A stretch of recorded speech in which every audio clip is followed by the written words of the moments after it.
Hi, this is Mad Movie Mark with another Mad Movie Mark movie review. Today I'm going to be reviewing the movie Founder. I know I have been doing my top ten favorite movies of all time, but I'm taking a break from that for now because I watched Founder last night with my fiance.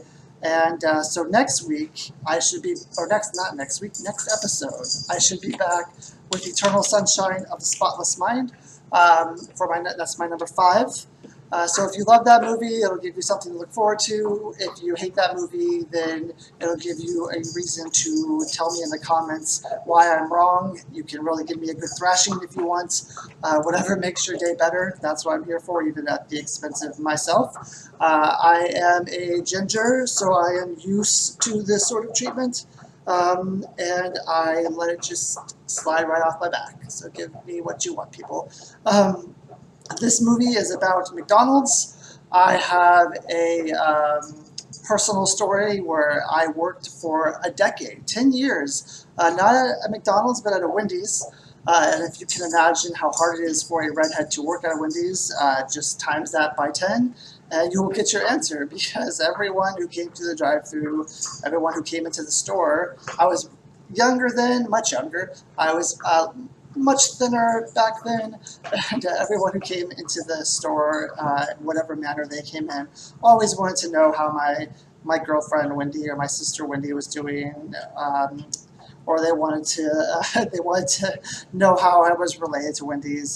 They found it to be hilarious. And yeah, it was funny. People having fun. Can't knock people for having fun. You know, I make fun of gingers all the time. I try to do an icebreaker and make fun of a ginger whenever I can, just to let people know that I'm fine with it.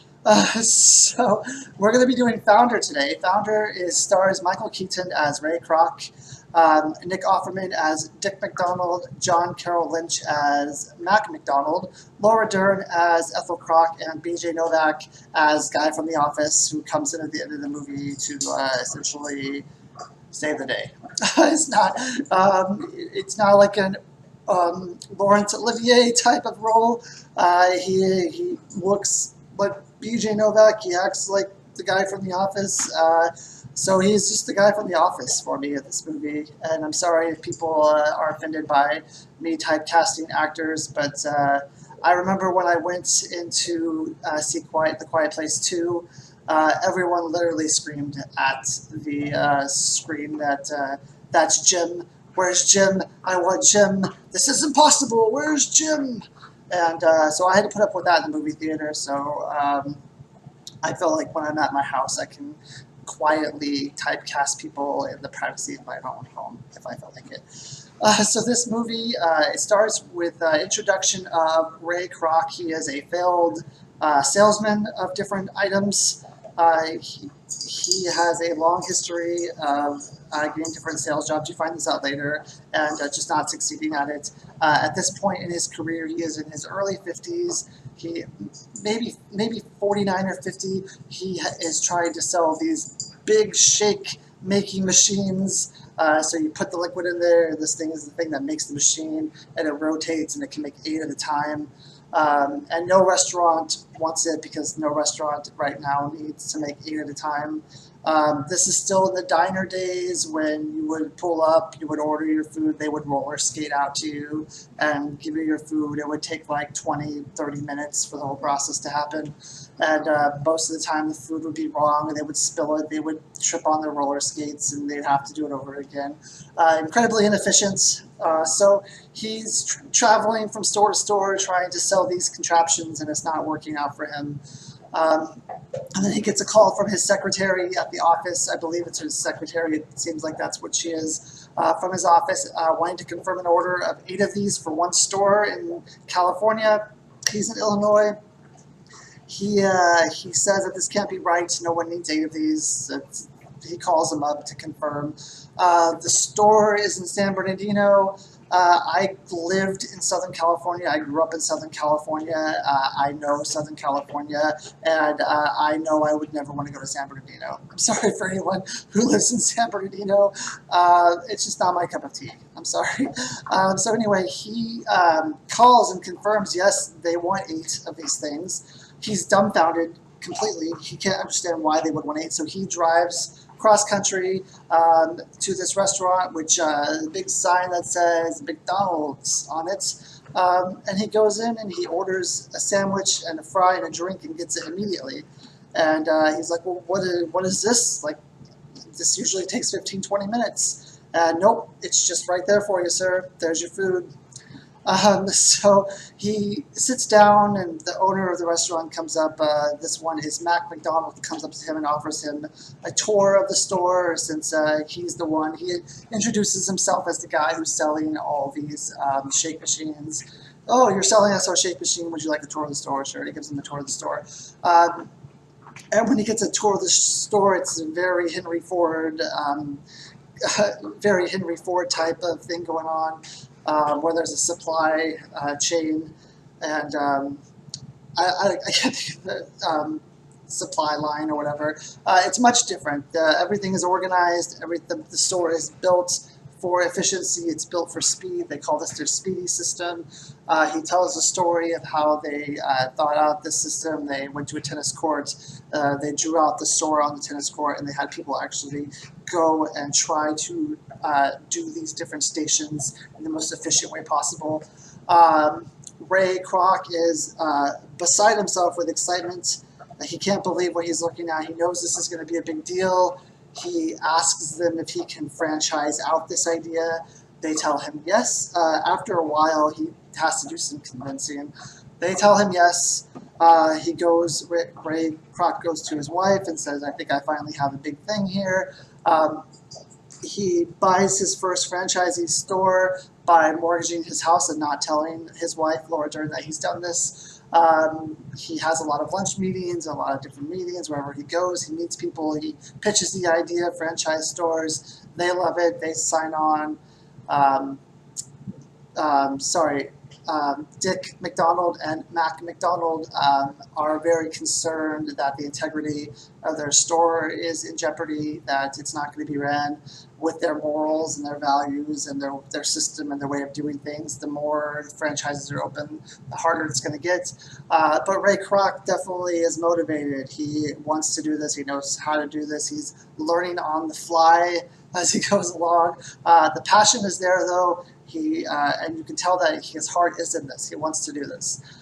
So he ends up franchising, but he ends up losing a lot of money because he doesn't own the land that the restaurants are on. So he's losing.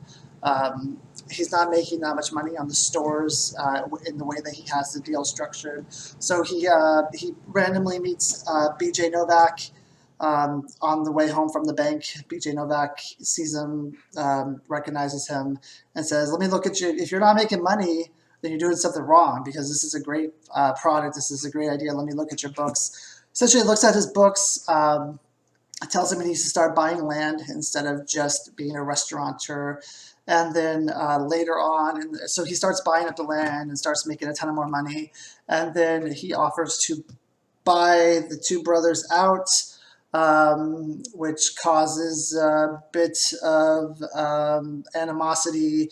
The brothers don't want to give up what they're doing. This is their dream. This is their baby. This is what they've worked all this time for. They're giving up their name, their store, the business, their legacy, everything. They're doing it for a lot of money. But in the end, Ray Kroc has the leverage on them in a way, and the two brothers end up selling. So that's the synopsis of the movie. Ray Kroc goes on to, I believe he was the owner of the San Diego Padres at one time. They don't tell you that in the movie. So what do I think of the movie? I thought the movie was okay. I thought it was good. So one thing I like about the movie is that they give you a lot of chances to hate Michael Keaton, and then to think he's like a really good businessman and he's actually doing what is right for these brothers, and this is really the only option for the brothers. And then they give you more reason to hate him, and then at the end they probably give you even more reason to hate him. So it's up to you whether or not you like him. Personally, I think he's a good businessman. Definitely a good businessman. He's ruthless. He's cunning. He's passionate. He goes after what he wants and he gets it. In business, you have to be ruthless, basically. He doesn't care who he steps on, who he steps over. He goes for it. but he's also terrible. He's a terrible husband. He mortgages, like I say, mortgages his house without telling Laura Dern, who is Ethel Kroc, that's her character's name. At some point, they don't say this explicitly, they allude to it a lot, that he's cheating on her. And then randomly one day, and then Laura, Ethel Dern has been, sorry, Ethel Kroc has been putting up with a lot of crap from Michael Keaton. Years and years of being not that well off, years and years of struggling, of really having a hard time financially, never seeing her husband because he's working all the time. She's alone constantly. It's a really tough life for her, but she's doing it because she loves her husband, because she's married and she wants to be married. I mean, she's just doing it because she's in love and she's married and this is what you do. And then what is her reward in the end is she gets divorced. He leaves her for a younger woman, and you don't hear from her again. I don't care how much redeeming qualities I get from Ray Kroc in this movie. I automatically just think he's a terrible person, and I don't like him as a person because of this. I personally think that marriage is forever, and just because you get rich and famous, that doesn't mean that you have a go-ahead to do whatever you want. This woman's been with you your whole life. I never saw a point in the movie where it warranted him falling out of love with her. There was nothing that she did that I could see that changed in anything she was doing, but she also wasn't shown that often in the movie. It was only at certain points when you really had to show her. But I didn't show anything on her end that she did, so really he's just an asshole. And then as far as the business side goes, though, Dick McDonald and MacDonald owned a single store, but they had aspirations of being bigger. But the only problem is they didn't really have the drive to do it. They had all these ideas of what they wanted. They had these dreams of what they wanted, but when it all came down to it, they had no passion and no drive to go out and make it happen.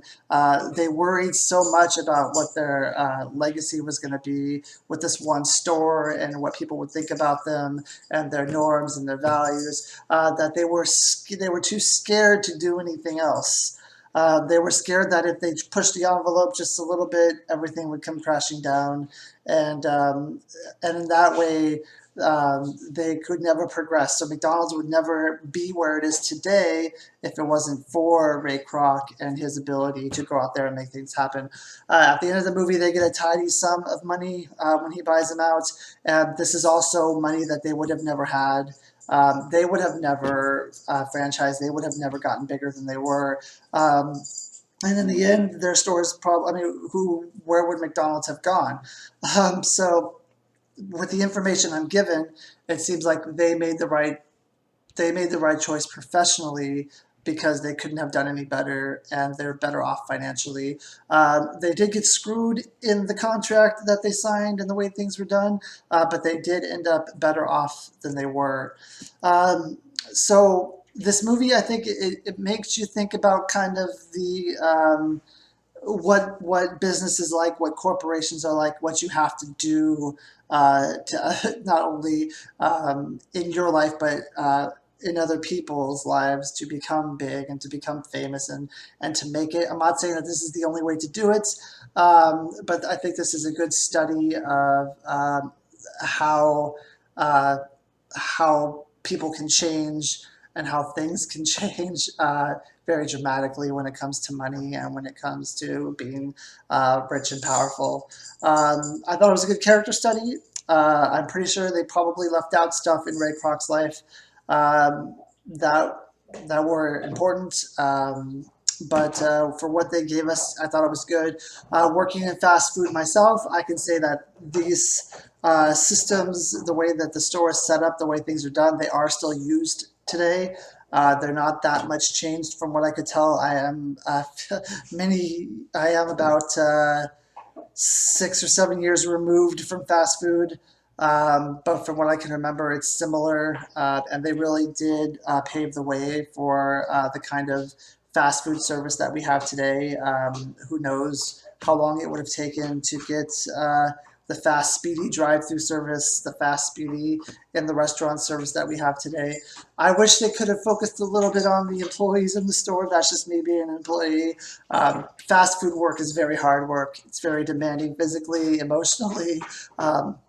There were days when I would close and get off at 2 in the morning, and then I would have to show up for work and open the next day at 6 in the morning. And what recourse did I have? I didn't have any other financial or professional um, things lined up for me. So I did what I had to do while I was going to school and while I was trying to make things work out. And they really prey on that. They prey on the fact that you need this job, not that just you want it, and that they can replace you with a snap of the finger if you don't want to do something. So I wish that, I mean, probably back then it wasn't as bad because there wasn't as much competition. But that is the reality of fast food today, from where I see it, is that you need this job and you will do what we tell you to do. And that was kind of Ray Krock's. I mean, Ray Kroc was great to his employees. He was great to the people who worked for him. It was just everyone else. So I guess kind of the opposite. I would give this movie a solid 7.5. For me, that's solid. And if you have Netflix, why not watch it? It's like almost, I think, a little under 2 hours, so it's not too bad. And I would give it a try. So yeah, thank you. And barring anything tonight that we watch, I will be back soon with Eternal Sunshine of the Spotless Mind. Have a good day.